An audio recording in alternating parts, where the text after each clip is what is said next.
Assalamualaikum warahmatullahi wabarakatuh. Saya Ismawati, CGP Angkatan 8 dari SDN Kebon Sari 2, Kota Malang. Pada kesempatan ini, saya akan melakukan coaching dalam supervisi akademik.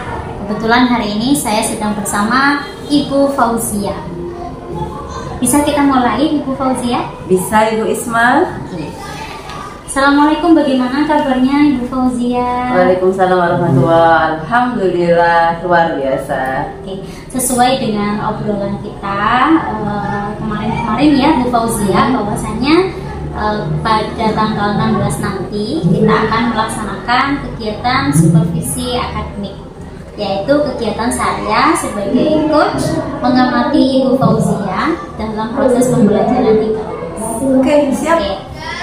Bu Fauzia, nantinya ini adalah kegiatan sebelum melakukan supervisi akademik, yaitu kegiatan pra-observasi. Pada kegiatan ini nanti saya akan sedikit bertanya tentang teknis dan proses yang akan Ibu lakukan di kelas terkait dengan tujuan pembelajaran, kemudian area yang akan dikembangkan untuk anak-anak, serta strategi yang akan Bu Fauzia lakukan di dalam kelas. Oke, langsung saja Bu Fauzia. Oke. Sebelum itu juga saya ingin Bu Fauzia tahu bahwasanya tujuan supervisi akademik ini bukan untuk menilai Bu Fauzia, tapi saya ingin mengamati dan mengetahui serta mengevaluasi jalannya proses pembelajaran yang Ibu lakukan di dalam kelas. Bisa kita mulai, Ibu? Sudah dimulai, silakan. Pertanyaan pertama, tujuan pembelajaran pada modul Ibu nanti seperti apa ya? Ya, jadi Bu Isma, hari Senin besok pasca kita STS, murid-murid masuk di bab 3, yaitu tentang pola bilangan. Saya mengambil pembelajaran matematika pola bilangan dengan tujuan pembelajaran mengidentifikasi pola bilangan ratusan dan mengembangkan pola bilangan tersebut. Baik, luar biasa sekali. Oke, berarti KKO yang dipilih tadi adalah mengembangkan dan mengidentifikasi. Nah, untuk area pengembangan yang hendak dicapai dalam proses pembelajaran untuk anak-anak ini seperti apa, Bu? Untuk area pengembangan ada 3 itu ya, kognitif, afektif, dan psikomotorik. Untuk kognitif jelas anak-anak akan mendapatkan materi, nanti di sana saya akan menggunakan pembelajaran berdiferensiasi. Untuk afektif nanti ada KSE dan psikomotorik karena memakai strategi berbasis produk, menghasilkan produk, pembelajaran dengan produk. Anak-anak nanti juga akan menentukan produk mereka dengan cara berdiferensiasi. Wah, luar biasa, keren sekali Bu Fauzia. Pertanyaan terakhir dari saya, nantinya strategi apa sih yang disiapkan untuk proses pembelajaran anak-anak? Oh iya, untuk strateginya yaitu pembelajaran berdasarkan produk ya, untuk menghasilkan produk tadi, yang mana produknya setiap anak beda terkait dengan minat dan potensinya masing-masing. Jadi tidak ada ketentuan harus seperti apa, produknya bebas, karyanya bebas, yang penting sesuai dengan materi. Berarti sesuai dengan apa yang anak-anak sukai dan apa yang menjadi minatan anak. Betul. Itu kan pembelajaran berdiferensiasi seperti itu ya. Baik, itu saja percakapan pra-observasi kita hari ini. Sampai jumpa di tanggal 16 untuk kegiatan supervisi akademik. Terima kasih Bu Fauzia. Sama-sama.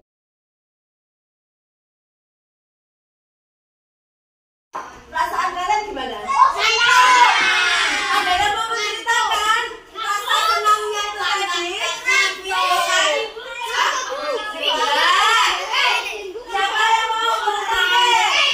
Anak-anak Soli, dengarkan. Hasan mau cerita. Ketika senang perasaannya juga bersenang. Silakan. Maaf, suara.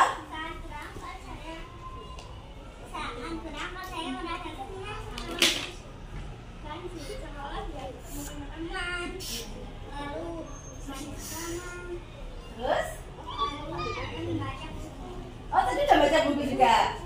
Oh, keren. Apa lagi yang bikin senang? Oke, mantap. Ada lagi yang mau bercerita? Ada lagi? Tadi yang berangkat sekolah dengan perasaan senang. Anak-anak, anak solih, dengarkan. Asal mau cerita. Ketika senang perasaannya juga senang.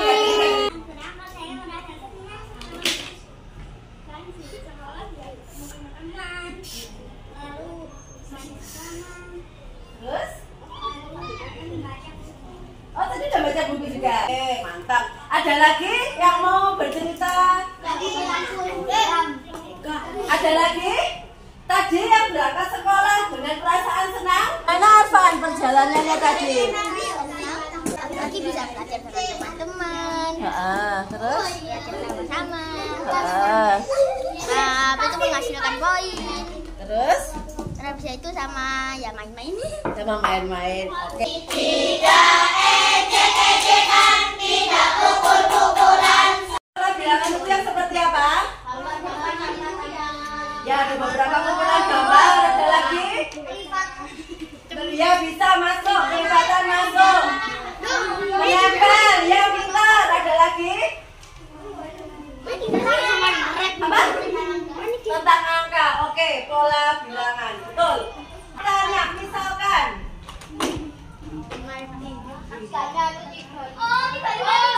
Berapa? Pintar. Bagus, Nino. Keren. Sekarang, Ibu mau tanya lagi.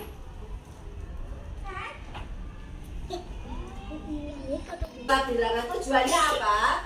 Biar kalian tahu pola-pola urutan kayak ini. Enggak harus. Dengarkan. Kalian tadi tahu 5 ini dari mana? Iya, betul. Dengar saya lihat sekeliling kalian. Mana di sini yang membentuk pola?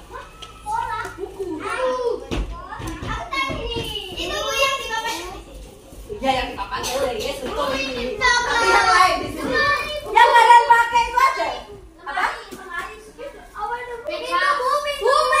Pintu. Oh iya, pintu ya. Kancing baju, betul ada. Nah, ini juga lihat bilangnya Al. Nah, makanya tak ada ini polanya apa? Lingkaran dan kotak. Warnanya?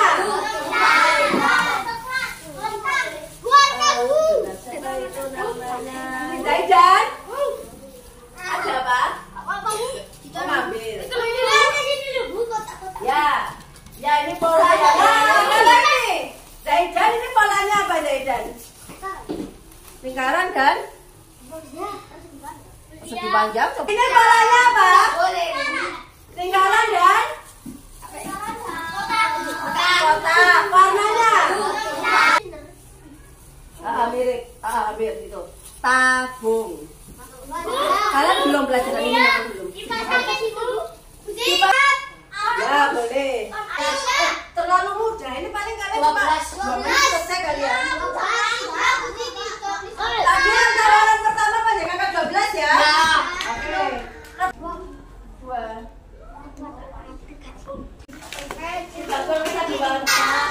Samira mau bikin apa? Dari korek api, bikin pola dari korek api. Ada yang korek api juga? Aku tanya satu-satu. Ini bikin apa? Bapak apa? String. Kertas karton dan tusuk gigi. Oke. Ibu lihat kalian sudah bawa banyak ya. Ada kelereng, ada tutup botol, putih es krim. Sudah paham kan materi pola bilangannya? Sudah ada pandangan mau bikin apa? Oke, terima kasih.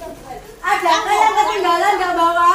Ya, sekarang biar Mahesa tetap bisa mengerjakan. Apa yang akan Mahesa cerita? Apa perbuat? Pakai kertas. Ada? Beli. Terus apa bahannya bagaimana? Bahannya? Nggak ada nama. Ada cemil.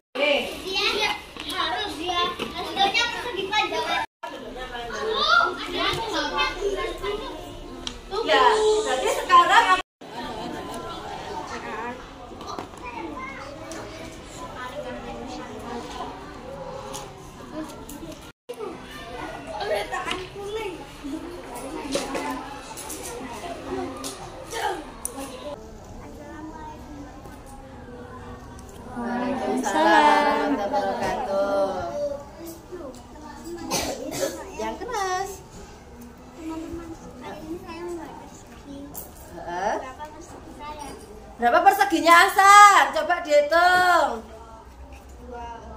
Berapa? Benar Hasan? Betul. Terus apa lagi? Mau tanya apa lagi?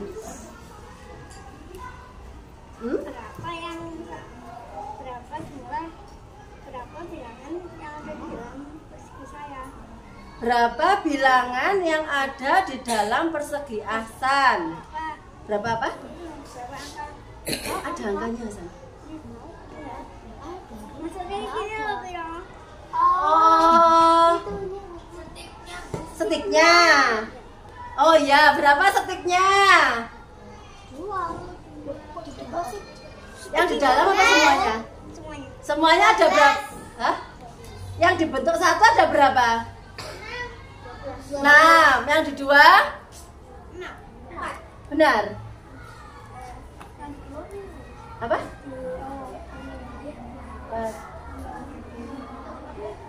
Ya. 6. Yang 2 berapa San? 6. Ya 6 benar. Oke, berarti ini polanya membentuk bagaimana San? Lingkaran. Mana lingkaran? Bentuk kotak. Oke, tepuk tangan batasan. Tepuk tangan.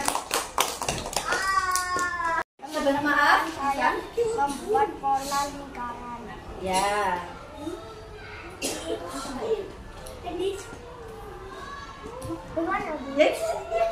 Gimana? Dari apa? Ini angkanya dari berapa ke berapa? Dari angka 2 sampai angka 7. Prosesnya bagaimana? Dijelaskan ke teman-teman. Dari 2 ke berapa? 2 Ya, dijelaskan, dilihatkan. 2 terus 3 ke 5. 5 ke 7. Berarti ini apa? Penjumlahan kah, kelipatan kah, perkalian kah? Kelipatan berapa? 2. Kelipatan 2 atas penjumlahan. Kalau menurut Abizar ini polanya gimana Abizar? Dari 2 ke 3 ke 5 ke 7. Ini tuh 1 ke 3 ke 5. Gimana Abizar? Dari 2, ya nggak apa-apa. Dari 2 ke 3 ke 5 ke 7 ini bagaimana prosesnya kok dari 2 bisa ke 3? Ditambah berapa? Ditambah 1. Terus setelah itu 3 ke 5. 3 ke 5 ditambah. Oke, kalau pertama ditambah 1, kedua ditambah 2, ketiga ditambah berapa? 2 juga. Iya, tambah 2. Dari pertama kan 1 tuh ya, tambah 1 kan ya, jadi 3. Jadi kesini tambah 2, jadi 5 kan. Setelah tambah 1 tambah 2, seharusnya yang ketiga tambah 3. berarti di sini harusnya 3. Harusnya berapa? Kan 2, 3, 5. 5 tambah 3 berapa? 8. Di sini berapa? 7. Berarti bagaimana? Kurang 1. Gak apa-apa, tapi tahu salahnya kan? Ya silakan ditambah. Pintar, tepuk tangan buat Abizar. Dari angka 2 sampai angka 7. Prosesnya bagaimana? Dijelaskan ke teman-teman. Dari 2 ke berapa? 2 Ya dijelaskan, dilihatkan. 2 terus 3 ke 5. 5 ke 7. berarti ini apa? Penjumlahan kah, kelipatan kah, perkalian kah? Kelipatan berapa? 2. Kelipatan 2 atas penjumlahan. Kalau menurut Abizar ini polanya gimana Abizar? Dari 2 ke 3 ke 5 ke 7. Ini tuh 1 ke 3 ke 5. Gimana Abizar? Dari 2, ya nggak apa-apa. Dari 2 ke 3 ke 5 ke 7 ini bagaimana prosesnya kok dari 2 bisa ke 3?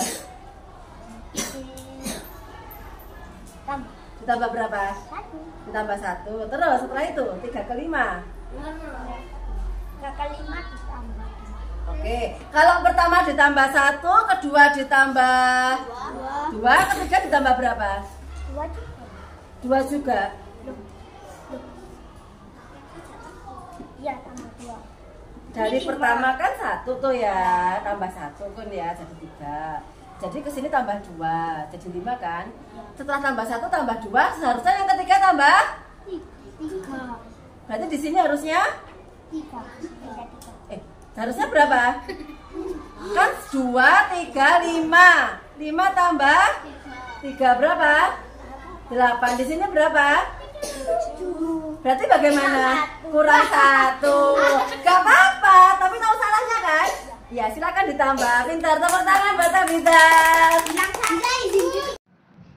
Assalamualaikum Bu Fauzia. Waalaikumsalam Bu Isma. Oke, sesuai kesepakatan kita setelah selesai observasi di kelas, kita melakukan percakapan pasca observasi. Nah, pada kegiatan pasca observasi ini saya akan bertanya-tanya terkait proses pembelajaran yang sudah berlangsung di dalam kelas. Nah, oke, langsung saja pada pertanyaannya, bagaimana perasaan Bu Fauzia terkait dengan pembelajaran yang sudah berlangsung? Oke, saat pembelajaran berlangsung, saya merasa senang sekali Bu Isma karena suasana kelas itu happy, anak-anak bebas berekspresi. Bahkan waktu saya mulai mau memasukkan ke emosi sedih, itu tidak bisa karena saking happy-nya anak-anak dan mereka bebas membuat produknya, bebas mereka selama proses juga mereka bebas melakukan sesuai dengan minatnya, sesuai dengan gaya belajarnya. Nah, disinilah kelihatan sekali anak-anak ini apa ya apa adanya anak, kreativitasnya, happy-nya, tidak ada yang dibuat-buat seperti itu.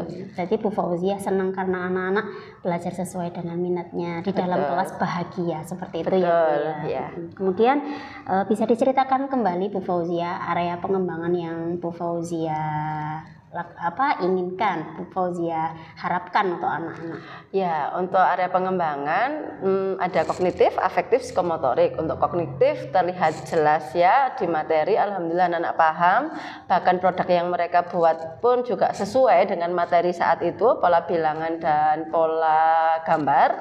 Untuk afektif, sikapnya ini terlihat ketika anak-anak meminjam, anak-anak presentasi, anak-anak lewat di depan guru, melewati temannya, itu udah terlihat. Alhamdulillah, Mas. Kan kami tempatnya di perpus yang mana lesehan, dan ini pasti beda adabnya ketika di kelas. Dan alhamdulillah anak-anak pun baik di sini gitu. Untuk psikomotorik, pembiasaan mereka bertanggung jawab saat membuat produk, bagaimana kebersihannya, kerapiannya itu juga dijaga. Alhamdulillah, banyak hal positif. Baik, berarti area pengembangannya adalah psikomotorik, afektif, dan kognitif. Dan menurut Bu Fauzia itu sudah terangkai semuanya, ya, terlihat. Terlihat. Nah, sebelum itu saya juga mau bertanya tentang area pengembangan yang Bu Fauzia harapkan tadi. Langkah-langkah untuk menuju ke sana itu apa saja yang Bu Fauzia lakukan? Oke, langkah-langkah tentunya ini tidak spontan hari itu ya, karena kan memang butuh proses untuk ini. Jadi memang pembiasaan baik ini setiap hari harus diingatkan, Bu. Terus kemarin lebih ini lagi ketika kita praktek KSE, itu lebih saya mencoba melihat bagaimana emosi positifnya, dan mereka terlihat happy sekali ya. Ketika ditanya bagaimana ekspresifnya mereka, kemudian untuk diferensiasi ini malah membuat mereka juga minat potensinya itu tersalurkan. Mana yang mereka sukai itulah yang dikerjakan.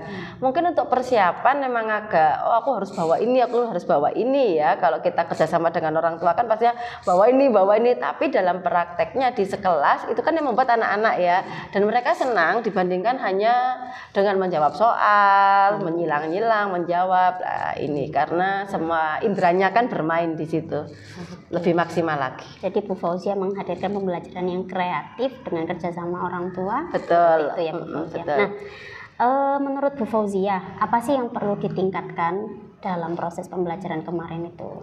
Pembelajaran diferensiasi kemarin yang perlu ditingkatkan adalah ini, salah satunya di sarana ya, spidol. Alhamdulillah sudah beli, jadi kemarin waktu bikin keyakinan kelas ada satu-satu maju, tidak saya yang nulis, karena ini kan waktu praktek ini kan saya yang menulis karena terbatasnya spidol itu.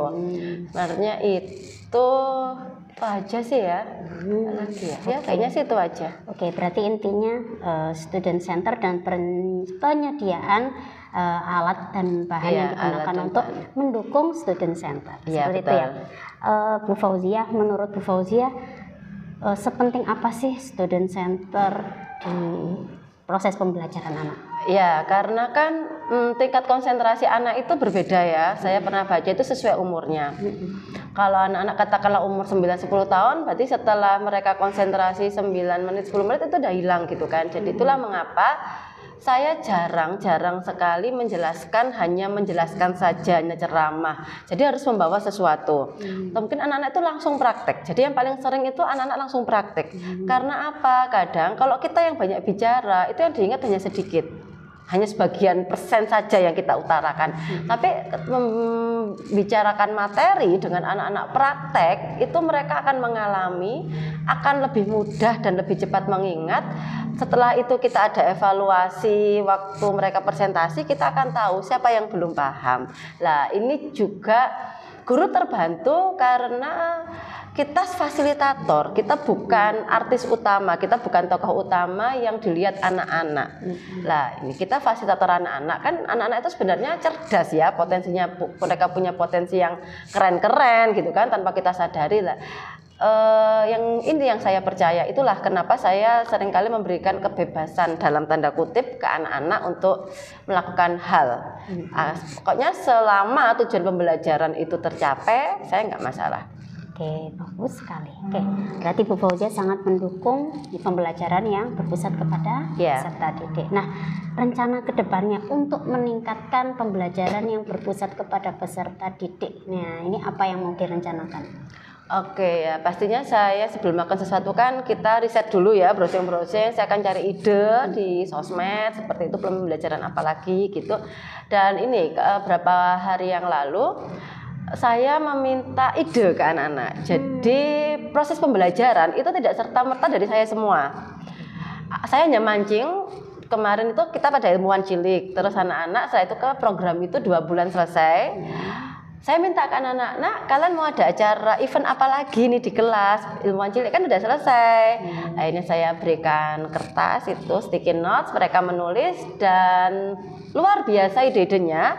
Ada yang DIY, ada yang sulap, ada yang membuat diary bersama, terus ada juga yang melakukan hobi, melakukan passion di pembelajaran. Dan ini salah 3-nya sudah saya eksekusi DIY, sudah dijadwalkan setiap hari Rebo. Diary kemarin saya beri buku kosongan, itu terserah mereka mau diisi apa. Ada sekitar 5 anak yang mengonsep dan kami satu kelas tinggal mengisi saja. Ya mereka musyawarah, jadi mau fotonya gimana, ini gimana, itu mereka yang musyawarah. Kemudian yang 1 hari melakukan passion, ini pun sudah mulai terjadwal. Tadi anak-anak sudah membuat jadwal seperti itu. Jadi kalau kita memaksimalkan potensi anak-anak, itu ide dari mereka keren sekali, Bu. Dan saya surprise, mereka bisa memberikan ide yang luar biasa dan itu bisa dieksekusi bersama. Oke, keren Bu Fauzia. Berarti Bu Fauzia melibatkan suara dan pilihan anak ketika melakukan proses pembelajaran untuk menumbuhkan ini ya, student center ya, pembelajaran yang berpusat kepada peserta didik. Nah, kemudian Bu Fauzia, selain tadi kan Bu Fauzia melibatkan anak-anak ya, ada suara, ada pilihan dari anak-anak. Bu Fauzia, kira-kira siapa lagi ya yang bisa mendukung Bu Fauzia, membantu Bu Fauzia untuk meningkatkan pembelajarannya berpusat kepada peserta didik di kelasnya Bu Fauzia? Pastinya orang tua, pastinya wali murid. Karena kalau tanpa wali murid, program-program ini tidak semulus ini kan. Jadi setiap kali kami membuat program, ini saya komunikasikan dengan wali murid, dan alhamdulillah wali murid mendukung dan membantu mempersiapkan apa yang perlu dibawa seperti itu. Anak-anak langsung praktek di sekolah. Jadi wali murid membantu bahan. Kalaupun memang bahan itu banyak anak juga yang bahan itu mereka siapkan sendiri juga banyak. Banyak yang sudah seperti itu, tapi ya ada yang beberapa dibantu. Lah inilah komunikasi dan dukungan wali murid itu pasti sangat dibutuhkan. Oke, berarti itu tadi tambahannya adalah selain dari murid dan juga orang tua murid ya, juga kita berperan kolaborasi untuk membantu mendukung pembelajaran yang berpihak kepada murid. Mudah-mudahan rencana yang Bu Fauzia rancang itu tadi dapat terlaksana dengan baik sehingga pembelajaran di kelas semakin keren dan luar biasa untuk anak-anak. Oke, baik Bu, kira-kira kapan sih Bu Fauzia mau melaksanakan rencana itu tadi? Yang mana? Yang bekerja sama dengan orang tua, kemudian melibatkan anak-anak. Kerjasama dengan orang tua sejak hari pertama kami masuk itu kami sudah kerjasama, istilahnya sudah kolaborasi. Sudah setiap apa yang kami butuhkan, apa yang terjadi dengan anak-anak yang butuh respon cepat orang tua, itu selalu saya sampaikan dan alhamdulillah dapat respon positif dari orang tua. Berarti sebenarnya itu tadi sudah. Dilaksanakan. Ya. Oke, Bu Fauzia, saya tunggu kejutan-kejutan luar biasanya, video-video luar biasanya yang biasanya Bu Fauzia share di YouTube, di IG, ya itu luar biasa bisa menginfluencer teman-teman. Terima kasih. Terima kasih Bu Fauzia. Demikian kegiatan coaching dalam supervisi kami laksanakan. Terima kasih. Wassalamualaikum warahmatullahi wabarakatuh. Waalaikumsalam warahmatullahi wabarakatuh. Tadi